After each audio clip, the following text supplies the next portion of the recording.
చూస్తే కర్ణాటక ప్రభుత్వం నిర్మిస్తున్న ఆల్మట్టి డ్యామ్ ఎత్తు పెంపునకు వ్యతిరేకంగా సుప్రీంకోర్టులో వాదనలు వినిపిస్తున్నామన్నారు తెలంగాణ ఇరిగేషన్ మినిస్టర్ ఉత్తమ్ కుమార్ రెడ్డి. దీనికోసం సోమవారం ఢిల్లీ వెళ్లి కోర్టులో స్వయంగా వాదనలు వినిపిస్తామన్నట్లు తెలిపారు. ఆల్మట్టి డ్యామ్ పెంపునకు తెలంగాణ ప్రభుత్వం వ్యతిరేకమన్నారు. ఇక సూర్యాపేట జిల్లా పాలకవీడు మండలం జవహర్ లాల్ జూన్ పహాడ్ ఎత్తిపోతల పథకం పనులను మంత్రి ఉత్తమ్ పరిశీలించారు. కాళేశ్వరం ప్రాజెక్టుపై ఎంక్వైరీ జరుగుతుందన్న ఉత్తమ్ ఎంతటి వారిపైనైనా చట్ట ప్రకారంగా చర్యలు తీసుకుంటామన్నారు. తుమ్మిడిహట్టి, ప్రాణహిత, చేవెళ్ల ప్రాజెక్టులను పూర్తి చేస్తామని ప్రకటించారు.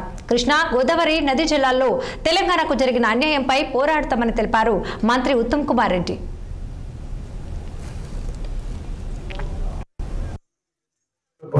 టీఎంసీలో కేటాయింపుల్లో గతంలో బీఆర్ఎస్ ప్రభుత్వం, అప్పుడున్న ముఖ్యమంత్రి కేసీఆర్ గారు, ఇప్పుడున్న ఇరిగేషన్ మంత్రి హరీష్ రావు గారు ఆంధ్రాకి 512 టీఎంసీలు ఇస్తూ మనకి తెలంగాణ రాష్ట్రానికి 299 టీఎంసీలు వాళ్ళు ఒప్పుకోవడం లిఖిత పూర్వకంగా వాళ్ళ హయాంలో 10 ఏళ్ల పాటు అప్పచెప్పడం జరిగింది.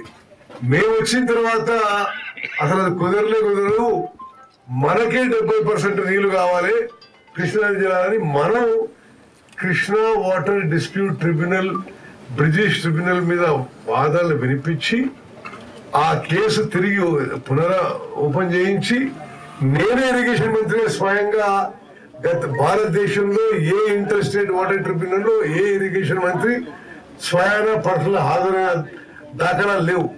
నేను పోయినసారి కూడా హాజరైనా, ఇప్పుడు కూడా ఈ వారంలో కూడా ట్రిబ్యునల్ హియరింగ్స్ హాజరవుతున్నా. అదే విధంగా కృష్ణా నదీ జలాల విషయంలో, గోదావరి నదీ జలాల విషయంలో తెలంగాణకి న్యాయపరంగా రావాల్సిన వాటాకి మేము ఏ రాష్ట్రంతో కొట్లాడతాం. మరి ఆంధ్రప్రదేశ్ అయినా సరే, కర్ణాటక అయినా సరే, మహారాష్ట్ర అయినా సరే, ఏ రాష్ట్రంతో మరి అంతర్రాష్ట్ర విషయాల్లో తెలంగాణకి న్యాయం జరిగే విధంగా మేము న్యాయ పోరాటం అన్ని విధాలుగా పోరాటం చేస్తామని చెప్పి కూడా నేను మనం చేస్తున్నా. ఈ మధ్య కాలంలో కర్ణాటక ప్రభుత్వం ఏదో ఆల్మట్టిలో 5 మీటర్లు పెంచుకొని వాళ్ళు ఏదో చేస్తున్నారనే ఒక వార్త విని మరి టిఆర్ఎస్ అడ్డగోలుగా మాట్లాడుతున్నారు.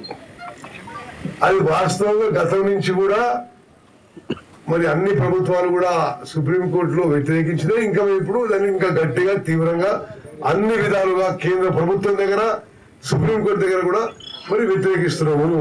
తెలంగాణ నదీ జలాల్లో 800 కేంద్ర ప్రభుత్వ తరహాలోనే తమ ఆసుపత్రుల్లో